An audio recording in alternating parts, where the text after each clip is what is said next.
I'm Brent Lindstrom. Welcome back to Like-Minded Arts, where I've been going from Hammer to Hollywood. And if you're watching this too, you're probably trying to leave your job and enter one that's in the artistic field.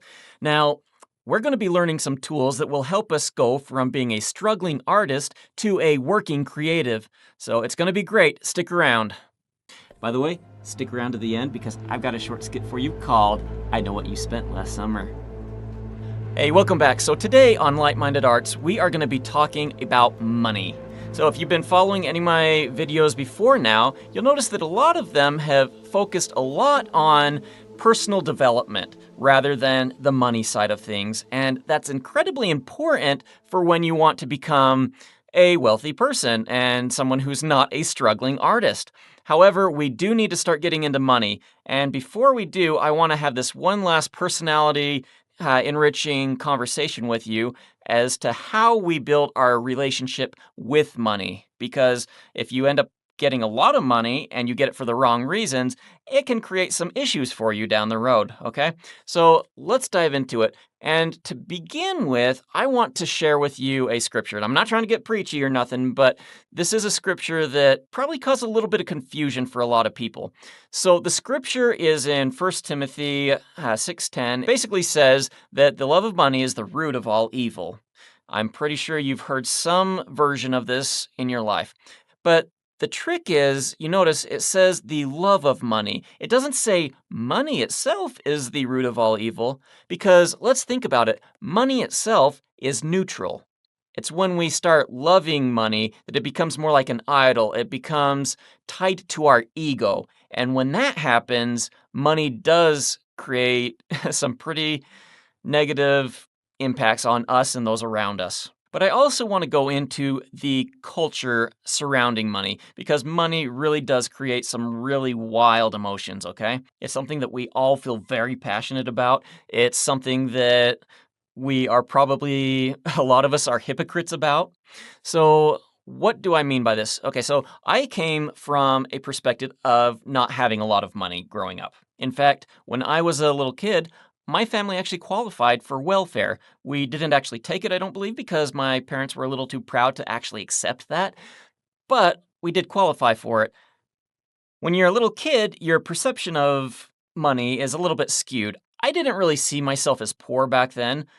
I just saw myself as needing to find new avenues of getting what I wanted because we'd go to the grocery store and I'd bug my mom, ooh, can I have that? Can I have that treat or whatever? And she would say no, because we couldn't afford it, obviously. And so what would I do?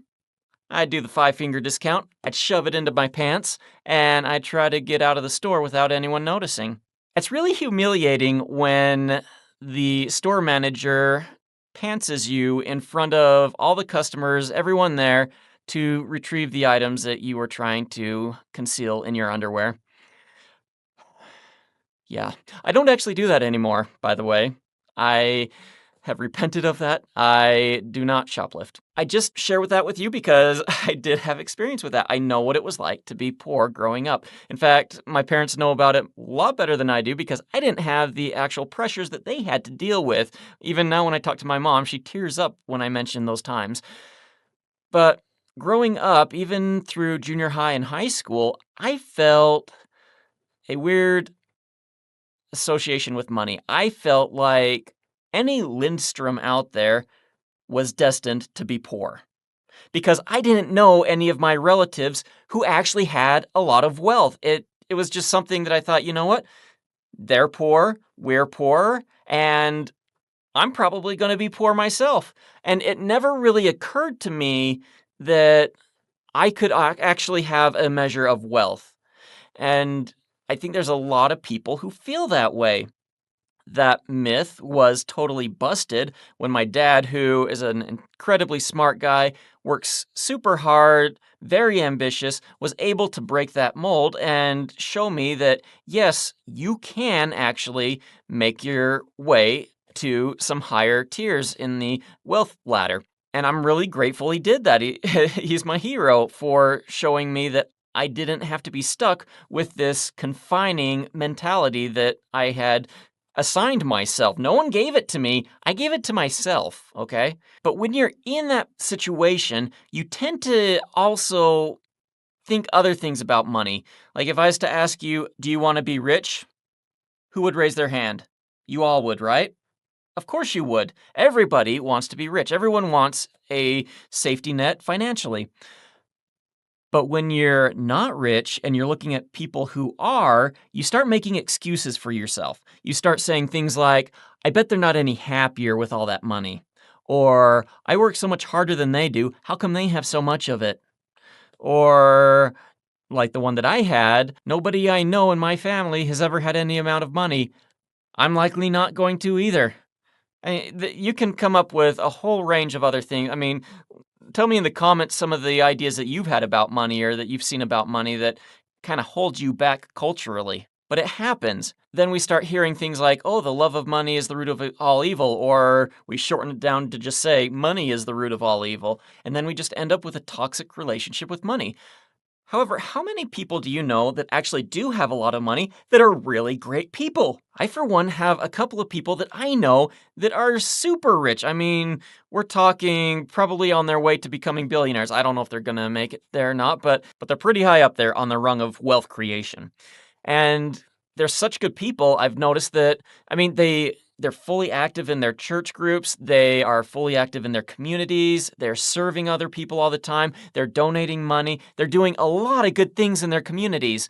They're just super great people. To tell me that they're terrible people because they made it big, that's just, it doesn't jive with me, okay? I mean, maybe when I was younger, I might have thought that, but it's not true, okay? There's a lot of really good people. It's what you do with that money. Remember, money is neutral. It's what you do with it that matters, and it's what you assign your ego to that matters, okay? So how can money become the big stumbling block that we need to be worried about? Because, like, if you're not there yet, if you haven't made a lot of money yet, and then all of a sudden you come into money, you might find some issues. You know, there's a lot of people who win the lottery and then you hear about them later on and they're back in poverty again because they blew it all. They didn't have a good relationship with it or something. And we'll go over that in future episodes. But part of it is just having the right mindset about money. And money can change you. Oftentimes, you're already the person that you're going to be with when you do get money. But where money can actually corrupt you a little bit is when you tie your pride to it. Have you ever heard of the pride cycle? So we're going to dive into that for a second. I'm going to draw the pride cycle for you. And the pride cycle doesn't necessarily need money to go with it, but money can relate to it in a way. So we just have to make sure that we're in balance, in harmony with ourselves before we find ourselves in this pride cycle trap. Okay, so here's our pride cycle.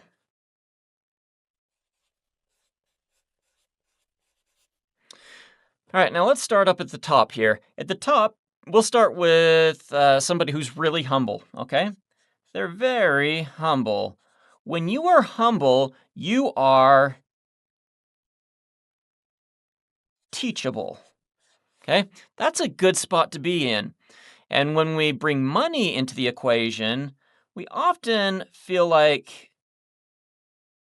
we don't have a lot of money in this situation because if you're really poor, you're looking for ways to get some actual wealth creation going on. You're learning, you're very teachable, you're looking for mentors, and you're not necessarily stuck on your pride here, okay?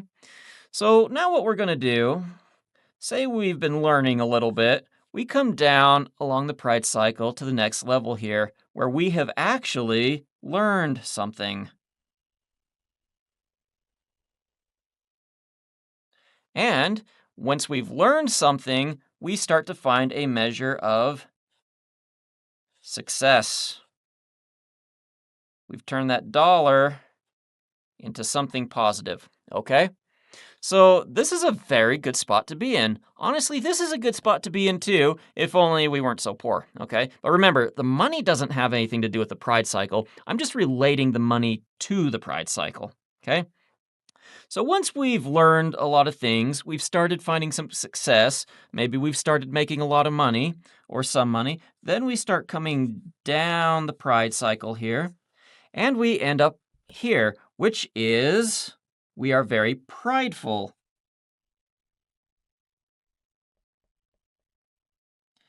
and we are no longer teachable.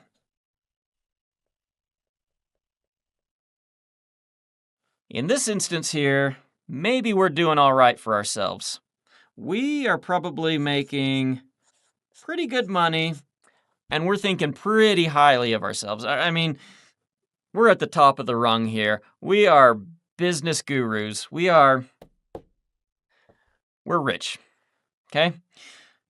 Then we go around the pride cycle here, and because we are such good business people, or because we are so good with money, we do something that blows it all, right? We lose everything.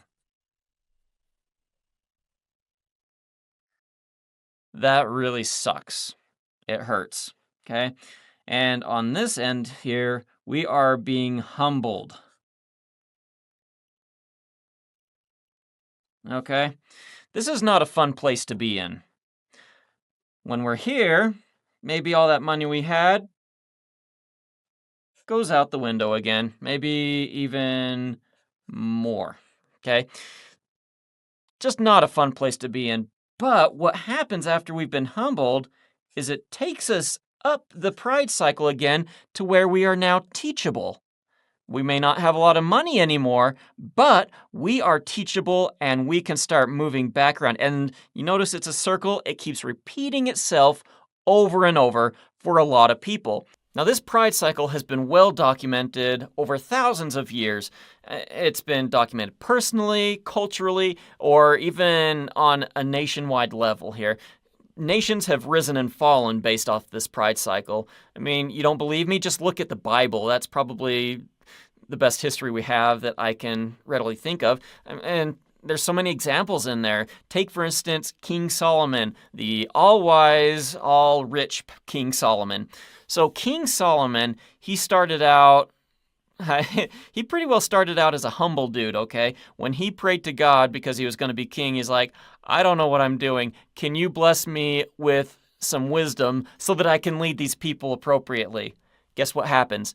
He did get blessed, so he moves around the pride cycle. He's learned some stuff, okay? He's actually one of the most wise people there is, and people from all around the world came to visit him and to learn from his wisdom. They brought gold, they brought riches. He became so stinking rich, he got very prideful, and he started forgetting where all of that knowledge and all that wisdom came from. He started marrying into relationships with the false gods and different things, and it led to the downfall of his kingdom, okay? And like his sons, I think he was told that he would continue reigning, but after his reign, his sons would end up falling or be taken captive, something to that effect. So we can see how his personal pride cycle led to his whole nation's downfall. We can also see how the pride cycle affected others. I mean, Esther, for example, in the Bible. Esther was a very humble person, and I'm not saying that she fell into this, but there was some people around her that did. So you have Esther, who married the king. You've got Mordecai, who helped raise Esther. You've got Haman, who was the king's right-hand man, basically. And Haman, he got super prideful, and so he ended up basically telling Mordecai to bow down to him when he wouldn't. He was able to get in the king's ear and say, "Hey, let's hang this Mordecai dude, and we'll kill all of his people, okay?" And Haman thought he had it all, and then humble Esther comes in, and she ends up turning the tables on him, and Haman fell, and he got hung, and basically all of his family got massacred as well. His was a pretty big downfall. I'm hoping that none of us have to go through that kind of a downfall when our pride gets so built up. But, I mean, there's other instances.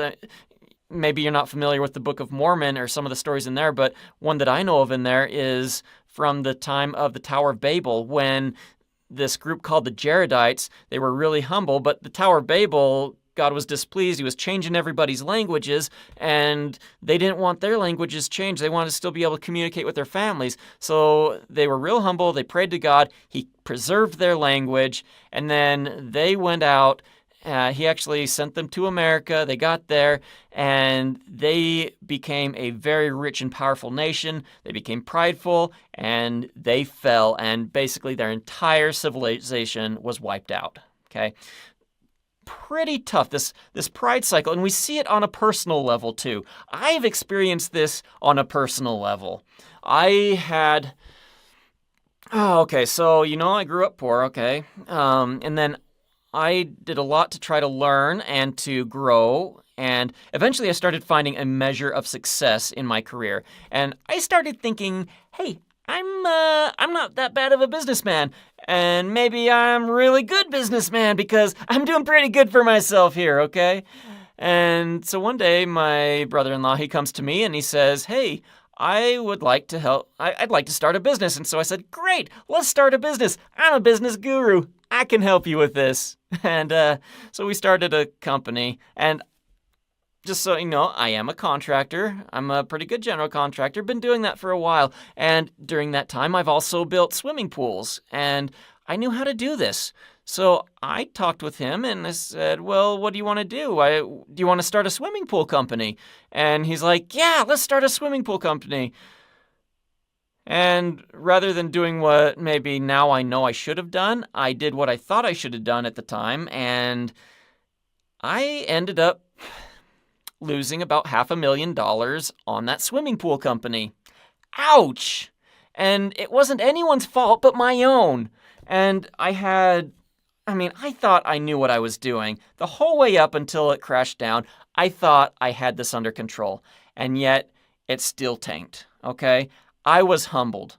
Big time. And when that happened, I started realizing that maybe I'm not the best guru in the world. Now, I still have done okay for myself, and I'm going to be teaching you guys a lot of lessons, and among those lessons is lessons that I've learned through experiences like this, okay? So there's a lot that we can learn, but before we get there, I want you to understand this pride cycle so you don't have to go through that same pain that I had to go through. And yes, there is a way to break the pride cycle, and especially if you're starting out here without a ton of money yet or a super solid financial background, then this is great to know before you actually get there. And then when it does come, you'll be able to see what's happening and you'll be able to kill it before it ends up hurting you. So how do we bust the pride cycle? It's actually relatively easy. I'm going to show you right here, right now, okay? So you're humble. You've been going through, you're watching YouTube videos like this. You're learning things on how to become successful. Awesome. You're doing great. However, you are on your way to becoming prideful. And that's where we need to maybe shortcut this a little bit. So we're going to come down here and we are going to shortcut it. Bam. Okay. Oh, we've just created a half circle here. But how do we do that? Because this part right here, this pride, is what's really going to mess us up here. And it's so natural as humans to feel prideful that we often don't even see it happening until we've lost everything.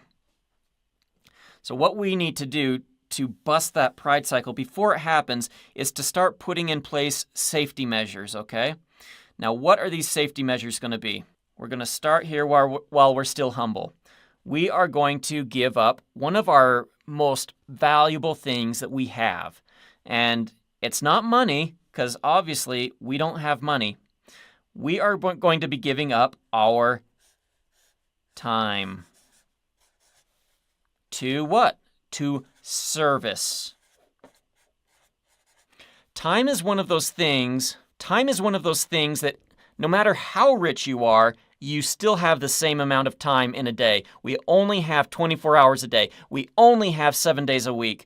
And we only have one lifetime to live. So your time is just as precious to you as it is to someone else. Yeah, time is money. Great, I get it if you're really going to assign a dollar value to your time. But we're not assigning a dollar value to our time because we are assigning our personal space, our own individual essence, I guess, to serve here. So I can't give any more service than the guy next to me. I might not make as much money because my time isn't worth as much as maybe his is, but I'm still giving up the same amount of time. Now, the reason you give up your time and do service is because when you serve somebody, you can't help but love them. Okay? Service is a really weird thing. I remember when I served a proselyting mission over in the Philippines, I served those people with all my heart, might, mind, and strength. I was so dedicated to teaching them the gospel because the gospel was important to me, and I wanted it to be important to them. I wanted them to feel the goodness that it had brought into my life. And so I served them, and as I served them, I found a love in my heart for people I never even met. I loved everybody out there, and it was just the weirdest experience I've ever had. I can hardly explain it, but it's the same thing when you're in a relationship. If you're with a spouse and you are serving them, you're going to find that the love in your home is so much stronger than if you're being selfish with your time.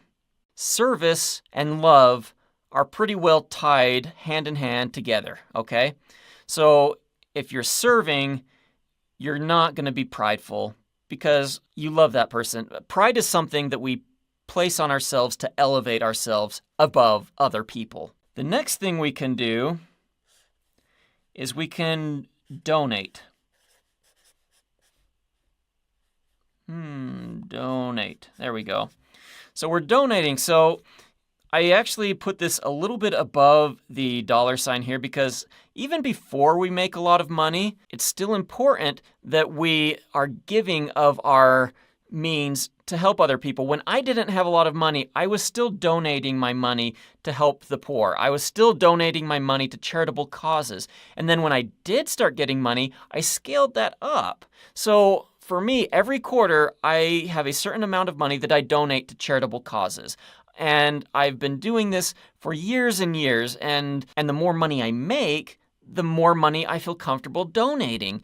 But if I wouldn't have done that when I had nothing at all, it would have been so much harder to do it when I actually had money. Because if you're starting out and you're donating $100 a quarter when $100 is hard to give, then when you have, say you make $1 million in a year, and then you want to donate $100,000, that's a big leap, okay? That's a really big leap. But if you're used to it and you're scaling yourself as you make more money, it becomes easy to do. And as you're donating your money, so when you're donating your service, you're donating your time, which is your most valuable asset. When you're donating your money, that's not quite as valuable as your time, but it still reminds you that everything you've been able to achieve, everything you've been given, has been a blessing from God, or at least a blessing if you don't, if you're not religious. But for me, I believe that it's a blessing from God, and I believe that I need to give back so that I can be a good steward of that money. Now, there's one other thing that I like to do to shortcut this pride cycle here, and that is to use the money to build God's kingdom. Now, this might not necessarily apply to you, but you can maybe find some inference for how you would do this. So for me, it's not necessarily giving money away to help convince people of the truthfulness of the gospel or anything like that. For me, this is mainly, it frees me up so that I can do the service or do the work that He has sent me here to do. He's blessed me with the means to help build His kingdom, and I want to be a good steward of those blessings that He's given me. Now, if you don't believe in God or that you have different beliefs than that, that's fine too. But find something that you can say to yourself that I have been blessed with this, and because I've been blessed with this, it allows me the opportunity to help in some way. So, this is fluid. It is what you make it to be. But for me, that's how I view my money. And as you are serving, donating, and doing good in the world, you are going to help break that pride cycle, because every step of the way, you are increasing your love for your fellow man, and you are keeping your ego in check. So I would invite you now, as you're trying to set out and create a good financial backing for yourself as an artist, that you start putting, this not even if you're an artist, whatever you're doing, as long as you're trying to improve yourself and hopefully get yourself in a wealthy financial situation sometime, I hope that you will develop a good relationship with your money. And if you aren't quite sure whether or not you have a good relationship with your money right now, I encourage you to look in the description below. I have a link to my blog, which has a short list of some items that you can ask yourself, questions that will help you determine whether or not you actually have a good relationship with money. Are you a servant to it? Are you a slave to the money? Or are you the master of it? And in the comments below, maybe you can share your stories of how you've seen the pride cycle play out with people in your life, and maybe how that is related to the money they've made or haven't made. And before we get into the skit of the week, I want to give a shout out to a bunch of the prominent podcasts that I have actually been a guest on recently. I'm going to put a link to those podcasts in the description below.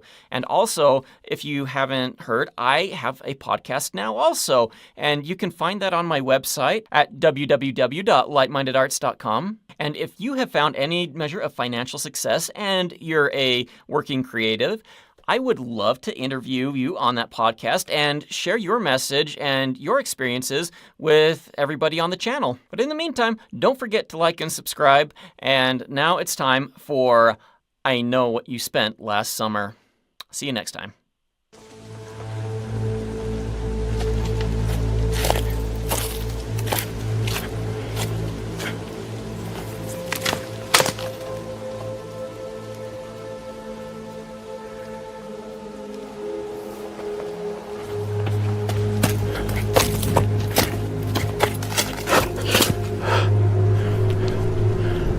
Stay calm, Brent. It's just the woods. What was that? You got rid of me too quickly. You left me. You abandoned me. No, I don't know what you're talking about.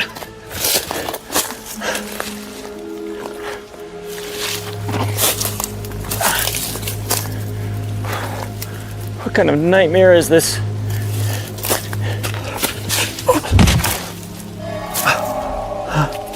And now I want